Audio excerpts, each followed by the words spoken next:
देखिए, जो जिस तरह से इस घटना में और बच्चे को जैसा मुझे जानकारी मिली है कि उसको जो और लोगों से हमने पूछा, पुलिस क्या कह रही है वो नहीं है, या मान लीजिए वो कह रहे हैं, लेकिन जो अन्य लोग जो हमको गाँव के लोग बताए उसको सीधे खींच करके जैसे एकदम से पुलिस ने लड़कों को खींच लिया, जबकि उनका कुछ कोई ना अपराध था ना ऐसा कोई ऐसी वहाँ स्थितियाँ थी कि वो कुछ गलती कर रहे थे।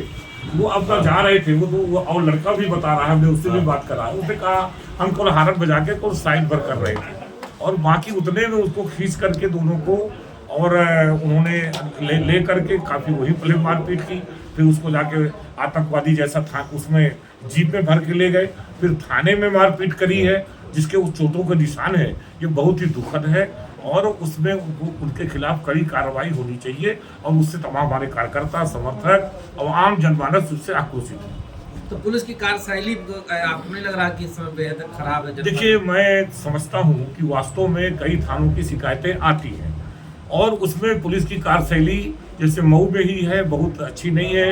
अभी पहाड़ी का आप ले लीजिए, अच्छी नहीं है। रईपुरा का है, तो हर जगह की शिकायतें आती है। कल ऐसे ही एक घटना रईपुरा में हुई, तो उसमें भी एक महिला ने शिकायत करी एक लड़की ने कि भाई मुझसे छेड़खानी कोई कर रहे हैं। उसके बाद वो गए तो आक्रोशित होकर उसने ये भी कहा कि भाई आप घूस लिए हो क्या, क्यों कार्रवाई क्यों नहीं कर रहे हो।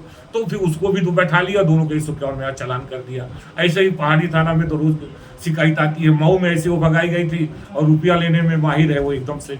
तो आजकल थानों में रुपया लेने की और परेशान करने की शिकायतें आ रही हैं, जिसको हमने कप्तान को अवगत कराया था और मैं फिर आज हम फिर अवगत कराने का काम करेंगे। एक आरोप और अखिलेश यादव जी ने हाल ही में अभी प्रयागराज में एक बयान दिया कि जनपद को ज्यादातर थानों में जातिवाद करके रखा गया, एक विशेष वर्ग। देखिए, मैं ये चीज कह रहा हूँ कि अब इस विषय को लेके वो क्या बोलते हैं, हमें आज जो भी घटना हुई है इससे हम लोग आक्रोशित है, तो पहले इस विषय पे ही हम केंद्रित रहेंगे। तो पुलिस का कहना है कि एक सिपाही को भी लोगों ने मारा है थप्पड़, उस पर क्या कहेंगे? देखिए, अब पुलिस तो फिर कहानी बनाती है।